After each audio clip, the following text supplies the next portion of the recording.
We are quickly, in fact, cutting across to an interview that is being conducted of Tulsi Gabbard, who's currently visiting India. Let's listen in. What I appreciate about President Trump and his approach and some comments that I heard Prime Minister Modi make recently is they are very practical and they are pragmatic and are looking to strike that balance that will allow us to hopefully prevent any kind of conflict.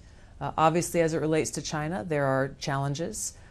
There are also opportunities, and we have two leaders of two very important countries who will play a very central role in taking on those challenges, resolving issues where they exist, and also maximizing any opportunities.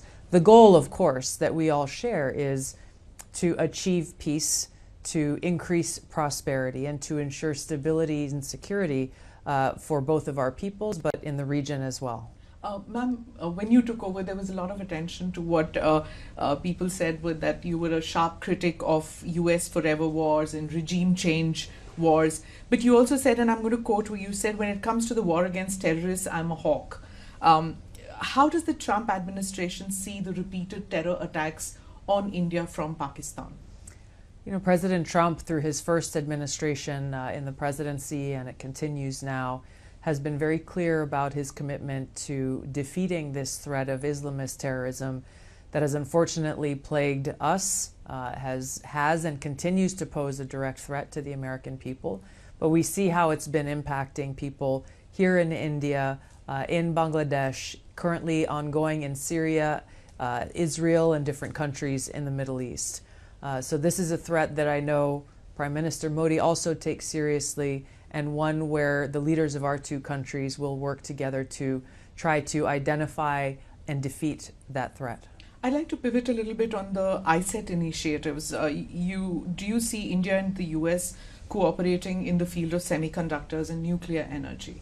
Yeah, you know, I think there's not really any bounds to where the United States and India are looking to cooperate. And once again, we saw the initial vision and goals laid out by Prime Minister Modi and President Trump in their joint statement that came from the meeting that they had there in the Oval Office at the White House.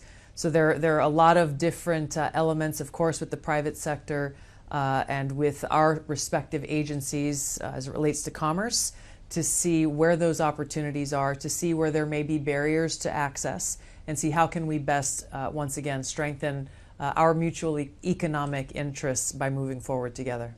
One question on dismantling of deep state assets that's being talked about a lot on social media. So I have a question on this.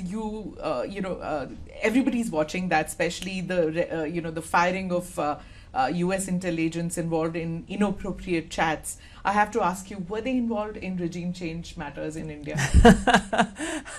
I can tell you, to my knowledge, the answer is no.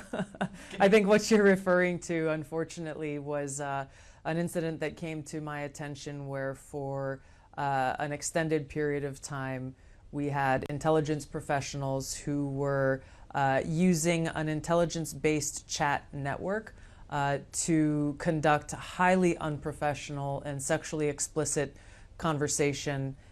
This not only violates the basic professionalism that we expect of all of our government employees, but it really violates the trust specifically around those, the trust that the American people need to have in our intelligence professionals. So, you know, in my role as Director of National Intelligence, this is one area that is my singular priority when it comes to ensuring that our intelligence community is focused on its core mission of securing our country, seeking out the truth and reporting that truth so that our president can make the best informed decisions. So anything else that distracts away from that, we want to get out of the way, whether it's these inappropriate chat rooms or the more serious threats that we've seen of the weaponization and politicization of our intelligence to undermine really the fabric of our democratic republic.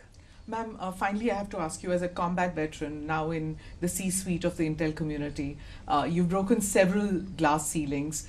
How important was spirituality and being a Hindu? How has that helped you in being breaking all the glass ceilings?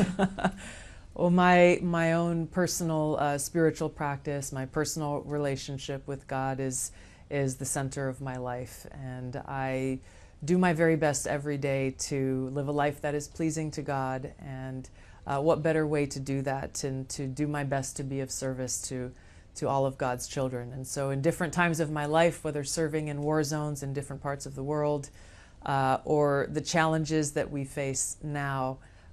It is Krishna's teachings to Arjuna in the Bhagavad Gita that I turn to in the best of times and the worst of times, and continuously learn critical lessons from Krishna to Arjuna that give me strength, that give me peace, that give me great comfort through all of the days. You know, we don't have a Intel chief who's a woman. You have broken that, and you've given a lot of hope for young women, even in our country, to do that. But you know, at the Senate, when that hearing was taking place, you said in that hearing, you said, "I'm not a puppet, and I've been accused of being a puppet of Putin, of spiritual gurus, of Modi, everybody."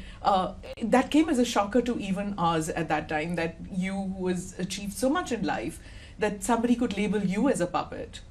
Was it really so surprising? Yeah. You know, the unfortunate attacks that come from political opponents, they stoop to levels that are incredibly disrespectful. My focus again is on how I can best be of service, how and where I can make the most positive impact. And I'm grateful that President Trump has given me the opportunity to serve as Director of National Intelligence, to continue what I have dedicated my life to, which is serving our country and working towards ensuring the safety, security, and freedom of the American people. It's almost lunchtime, ma'am. So what Indian food would you like to eat today? Anything on your oh my wish gosh. list? Let me just say, I love so much about India. I always feel at home when I'm here. The people are so welcoming and kind, and the food is always delicious. The dal makhni and anything with fresh paneer is delicious.